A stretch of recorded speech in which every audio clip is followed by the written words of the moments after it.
ro nam nam ro ro lo nam nam ro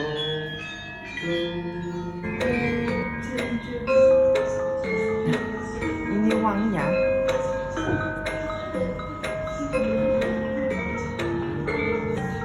Nih.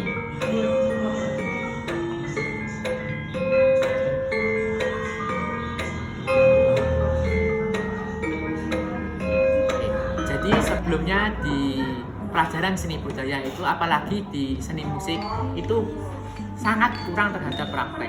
Namun setelah dipraktekkan oleh Pak Diki menggunakan metode gamelan, kita jadi bisa merasakan apa yang namanya langsung praktek. Jadi kita bisa melaksanakan praktek dengan happy, asik, dan nyata. Apalagi ini digital dengan sangat mudah. Downloadnya juga lumayan mudah, apalagi mainnya. Jadi kita bisa merasakan langsung bagaimana cara memainkan gamelan dan bisa memadukan dengan peralatan-peralatan lain yang ada di aplikasi ini. Jadi overall setelah menggunakan e-gamelan ini kita bisa praktek lebih baik, lebih mudah, dan menciptakan suasana kelas yang lebih harmonis.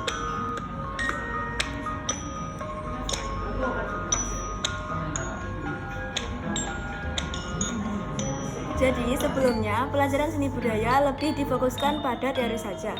Tapi ketika saya diajari menggunakan e-gamelan ini, saya jadi bisa merasakan bagaimana caranya memainkan gamelan.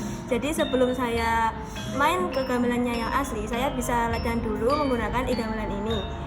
Dan menurut saya, bermain menggunakan e-gamelan ini bisa menciptakan suasana kelas yang asik dan juga seru.